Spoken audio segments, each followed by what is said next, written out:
Olá, bem-vindos de volta aqui ao meu canal, dando sequência aí nesse conjunto de aulas sobre como pintar frutas vermelhas. Hoje vamos pintar a parte da manga. Vou demonstrar aí nesse exercício, lembrando que tem uma série de vídeos anteriores a esse explicando como foi feito esse desenho, como foi preparada as cores e quais os materiais eu utilizei para realizar até chegar aqui, né? Estou começando aqui com a mistura do preto cromático para fazer um pouquinho da sombra projetada e até pegar um pouquinho da sombra da própria maçã, da própria manga, né?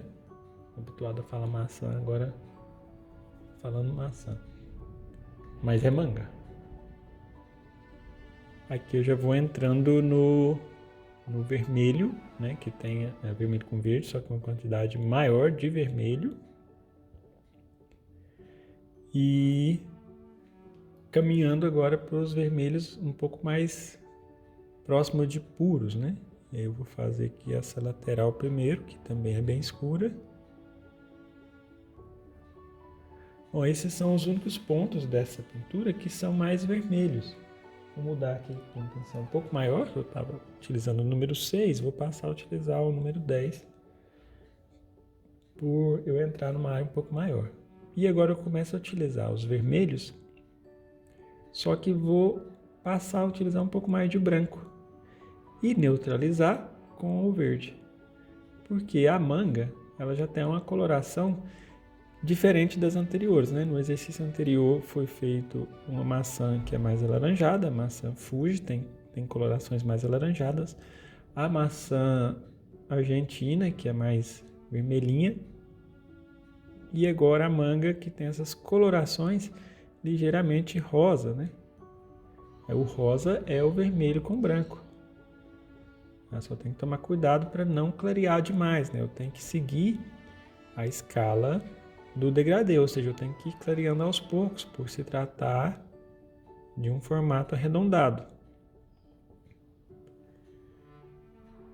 Então, sempre quando eu estou saindo do mais escuro, caminhando para o mais claro, eu tenho que fazer uma transição ainda com pouco branco. Não vai ter muito branco assim logo de cara, logo de início, né?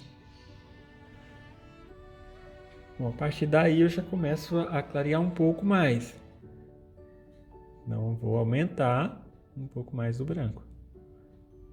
E aqui eu evito pôr os rosas prontos, né? O rosa pronto ele estaria muito claro ou muito saturado, então complica um pouco, dificulta um pouco o raciocínio, né? De misturas de cores quando eu uso cores prontas. Lembrando sempre um pinguinho de verde, já foi explicado nos vídeos anteriores o porquê do verde, mas só lembrando que eu tenho dois verdes aqui, e os dois verdes são monopigmentários.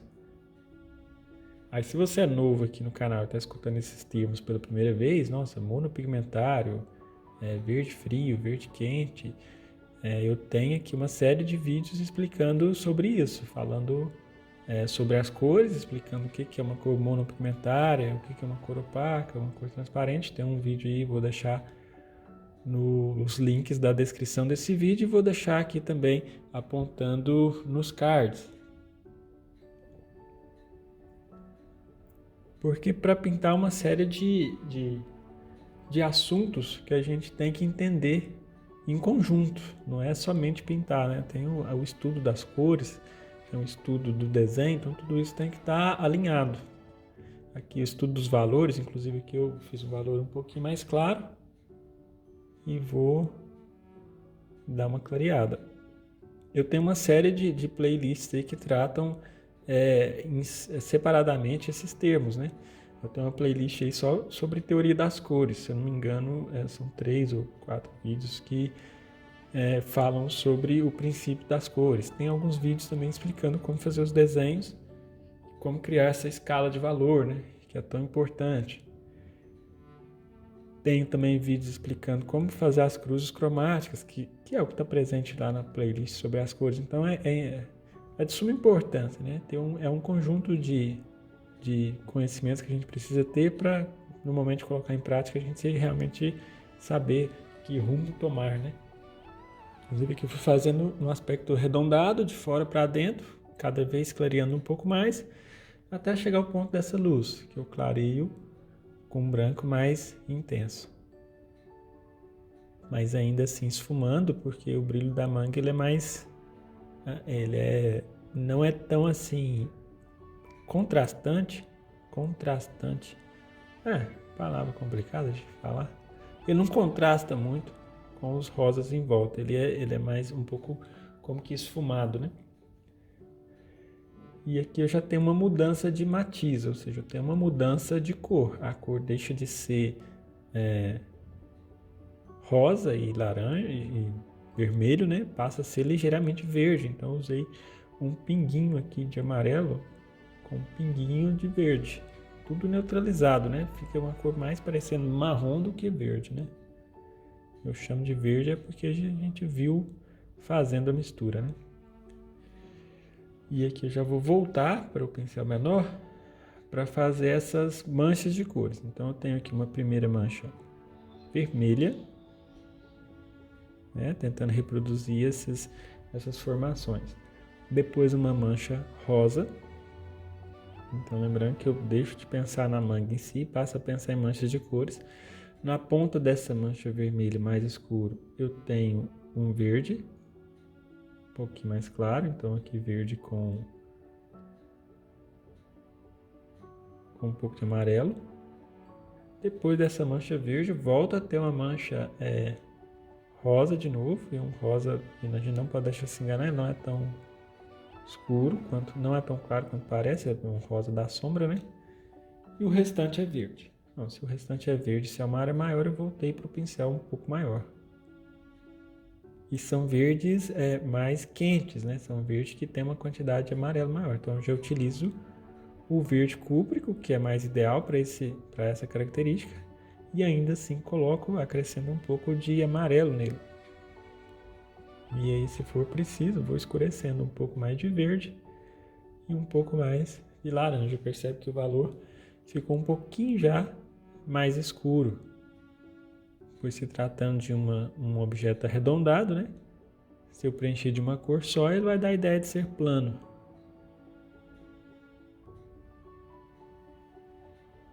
E agora eu vou voltar no pincel menor mais uma vez para fazer aquele contorno aqui com mais definição, né?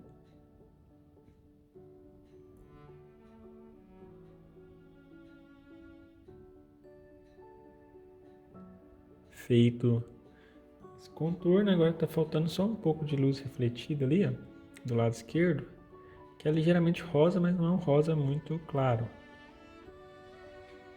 É quase como a cor da base, só que não tão escuro assim quanto os vizinhos aqui, né? Então essa é a primeira fase da pintura, da base dessa pintura, né? Tudo bem esfumado, as cores bem mescladas umas com as outras, respeitando o claro e escuro. Agora vem a etapa de manchas, de definir as manchas, né? Dei aqui uma boa limpada, né, na paleta para ter um pouco mais de como eu vou lidar com as tintas agora novamente, misturas, então eu não poderia ter uma base tão bagunçada, tão dificilmente eu conseguiria, por exemplo, pegar um laranja aqui e ter ele mais puro, né? Vou dando essas manchinhas de laranja. Essas manchas, essa textura das frutas, eu vou usando pincéis conforme as áreas, né? Então uma área um pouco maior, eu começo utilizando o pincel maior. Depois eu venho fazendo a transição. Aqui é interessante lembrar da direção das pinceladas, né? Uma coisa que eu venho falando dos outros vídeos, né? Se é uma coisa arredondada, eu tenho que ir usando pinceladas primeiro suaves, sem colocar força, e no sentido da forma, ou seja, buscando deixar um formato arredondado. Se eu pintar de qualquer maneira em relação ao posicionamento das pinceladas, qual é o risco do objeto ficar plano, né? Apresentar-se plano. Agora um pouco mais de vermelho, daí agora dá para entender, né, o porquê da paleta precisar estar limpa, que eu vou fazendo essa escala, né?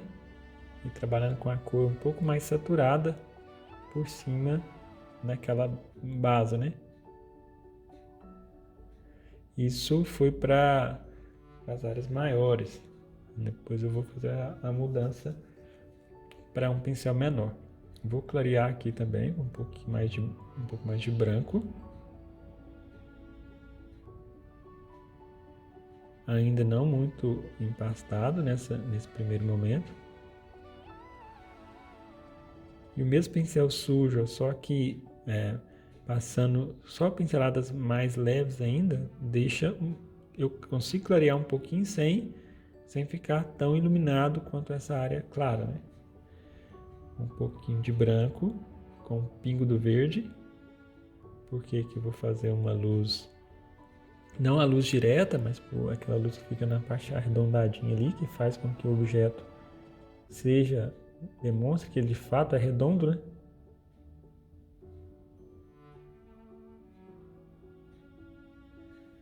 E aí aos poucos eu venho definindo, né, todos esses formatos. Esse laranja que tem aqui assim pode ser mais claro, então um pouquinho de laranja com um pouco de branco.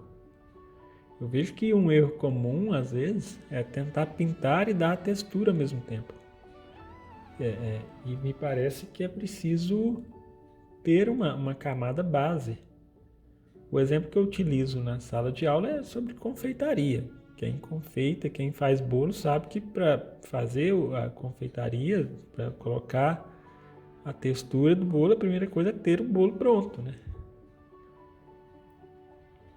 Isso é semelhante em várias coisas, né? Imagina um pedreiro, por exemplo, assentando um tijolo e chapiscando e rebocando ao mesmo tempo, né? Cada tijolo assentado. Então precisa ter a estrutura base para depois receber o que vai ser o que a gente chama de acabamento, né?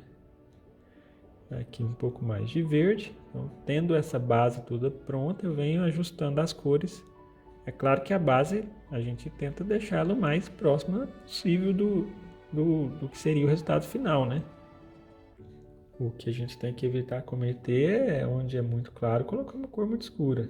Isso aí geralmente gera problemas.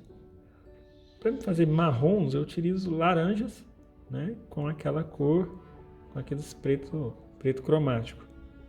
Eu vou encostando, criando essas irregularidades nas cores, né? Eu chamo de irregularidade nas cores.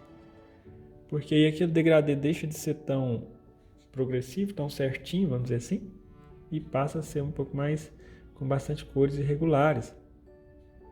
Lembrando que se fosse para preencher toda essa irregularidade no começo, ficaria muito complexa a pintura, né? Se fosse preenchendo detalhe por detalhe. Vou passar agora para o pincel um pouco menor, né? Já peguei o pincel redondo aqui. Mais uma vez lembrando, né? Se você está vendo essa aula pela primeira vez, tem uma série de vídeos anteriores a essa, onde eu demonstro todas as etapas, né? Uma só para o desenho, outras para os materiais e a parte das frutas anteriores a essa, né? As duas maçãs, para não ficar tudo um vídeo muito extenso e para conseguir desmembrar em várias aulas para que a gente possa, né, até agendar, né? Fazer um planejamento aí, né, para realizar tanto ou para realizar as pinturas ou para assistir às aulas para ter algumas orientações para quando for pintar a gente ter essa bagagem aí teórica para buscar pôr na prática. Com o pincel redondo ele é bom para fazer pingos de cores, né? Então pontinhas, aquelas manchinhas, aquelas as sardas, vamos dizer assim, as sardas. As pentinhas aí. Isso faz com que a fruta fique bem assim, natural mesmo, né? Se a gente deixar ela muito lisa, muito certinha, ela vai dar a impressão de fruta de plástico. E não existe um padrão assim, né? Sempre cada fruta vai ter uma característica diferente. Um pouquinho mais de branco. Às vezes a gente põe a cor assim, ela passa, né? Igual ele passou do ponto, ficou muito claro. Por isso que é bom trabalhar na tela onda sobre onda, né? Porque aí eu vou trabalhando com o pincel sem tinta e aí aquela base que está vermelha faz com que a cor branca que eu coloquei, que ficou muito clara, chegue ao valor correto, né? Chegue ao que eu gostaria. Vou passar para um pincel menor ainda agora, continuando ainda nos pincéis redondos. Esse eu estava com 16, esse é o 12. Lembrando que o pincel, não existe assim o pincel correto, existe aquele que melhor se adapta a você para aquele determinado momento, para aquela determinada área. Se você está fazendo uma coisa com um pincel um pouco maior, não está conseguindo, às vezes não é você que não está conseguindo, às vezes é o material que não te permite realizar aquilo, né, com aquele material. Então, eu vou pondo alguns claros. Sempre pondo a cor, dando uma esfumadinha. O quanto você esfuma também é uma característica sua. É interessante a gente sempre ter inspirações e ter influência de vários artistas, mas mais interessante ainda é a gente estabelecer a própria pincelada, né, com base no modelo original. Não buscar muito assim, né, a cópia fidedigna do artista, do pintor que a gente admira muito, né?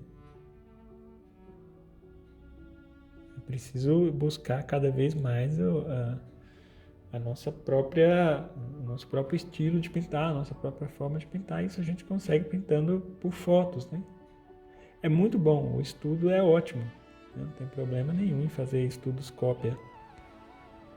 Eu lembro que uma vez um grande artista aqui de Minas também que me deu essa dica, né? Foi até o José Rosário, conversando com ele aí por mensagem. E ele que me falou essa frase ficou bem guardado para mim, sabe? Ficou bem presente na minha memória. E de lá para cá eu passei a refletir um pouco mais nessa característica, que foi a seguinte. Ele disse assim, não tem problema nenhum em copiar, né? O problema é só copiar. Só admirar e só copiar. Chega uma hora que a gente precisa assumir e fazer aquilo que a gente veio para fazer mesmo, né? Mais inspirado do que copiado, né? E agora um pouco mais claro em volta do brilho, algumas manchinhas de cor ligeiramente saturadas, um pouquinho de laranja. Lembrando que essa cor saturada ela tem que ser coerente com a área que lhe é colocada. Por exemplo, se eu for colocar um laranja, eu quero uma área mais laranja. Na área clara, eu tenho que usar um laranja mais claro. E esse laranja mais claro, eu não posso avançar ele na sombra, então eu já troco para o vermelho cádmio. E se você não tem todos esses laranjas aí, né, lembra do círculo cromático, você vai pondo mais vermelho no laranja para ele ficar mais escuro ou pondo mais amarelo para ele chegar na área mais iluminada. Não tem necessidade, às vezes, de ter todos os laranjas, é só uma questão de facilidades. Vou forçar um pouco mais também da sombra quase muito escura, então eu não pego o valor mais baixo de todos, eu pego o 1 anterior,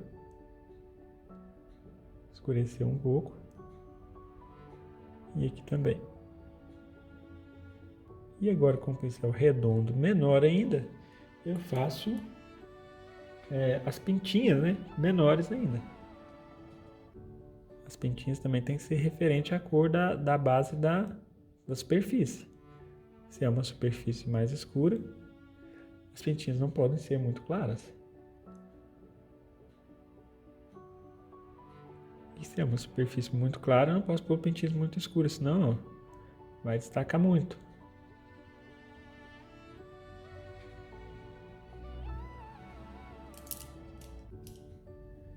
Não é muito.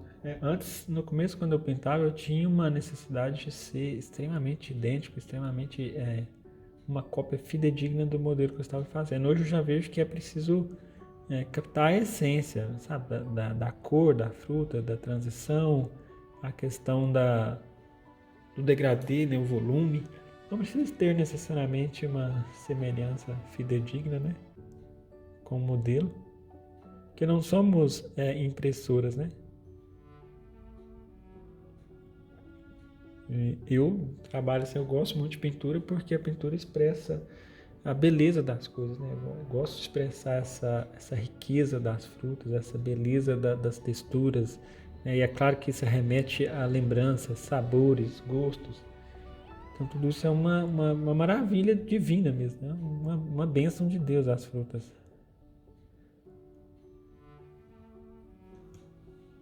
Então captar isso e demonstrar isso nas pinturas, para mim é algo que é gratificante, sabe? Independente do resultado final depois, independente da consequência, que é se vai vender, se não vai vender, se vai haver reconhecimento, se não vai. Mas o processo em si da execução é que é muito bacana. Aqui eu vou fazer, como nas outras frutas, um branco. Eu não estou tendo mais branco limpo. Quando chegar nesse ponto a gente faz isso. Você tira bem o excesso. E aí eu até misturo e deixo do lado, que às vezes eu posso precisar de uma cor semelhante. E coloco o branco novamente, mais puro. Porque aqui eu vou precisar dele bem puro para poder misturar para poder iluminar, né? Estou limpando bem o pincel. E agora o branco, um pinguinho de verde. O verde até vou usar o verde esmeralda, que é mais frio do que o verde cúprico. A cor fica assim, ó, ligeiramente esverdeada. Na verdade é muito discreto esse brilho, né, de cor complementar, né? É só um pinguinho. E aí eu ponho sem deixar muito separado das outras cores. Para finalizar só falta o cabinho, né? Você tá vendo só um pedaço ali parcial dele, é uma cor ligeiramente amarronzada. Vou pegar aqui a segunda mais escura, quase a mais escura de todas, e passar uma cor base, né? E isso aqui é uma das coisas que na foto às vezes não teria, a gente não conseguiria perceber a transição que tem, ó, como na imagem impressa, né? Na qual a gente vê uma peradinha mais clara, um cantinho mais vermelho, aqui uma parte intermediária que é a cor da base que eu coloquei, que é a que predomina, e embaixo mais escuro. Então o legal de se ter algo digital, né, para ver, dá para a gente ter essas ampliações, ter esse recurso, né? Então eu vou colocar o escurinho lá na pontinha, o escurinho quase preto embaixo. No vídeo também é provável que nem aparenta tanta diferença assim, a gente vê melhor essa diferença no ao vivo, né? Um pouco de laranja em cima, eu percebi que laranja ficou meio fora, eu vou pôr um pouquinho de verde.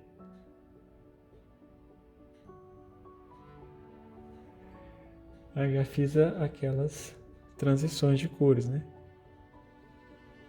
E aí vou retocar o branco com um pouquinho de vermelho, que vai ficar ligeiramente rosa, para separar como foi feita depois, né? Ó, aqui também aconteceu de ficar muito claro. Eu vou limpar o pincel e esfumar. Nesses momentos, às vezes, eu percebo que alguns alunos até se martirizam, né? Nossa, eu errei, não sei pintar, como eu sou burro. Então, se você, se você comete esses equívocos, não se martirize não, sabe? Isso é comum da pintura, ter pequenos equívocos, pequenos erros. O importante é reconhecer e partir para o ajuste. Agora algumas luzes refletidas aqui, porque essa parte é redonda, tá refletindo a cor do chão. A luz bate um pouquinho no chão, né, na superfície e volta na manga. O mesmo acontece do outro lado.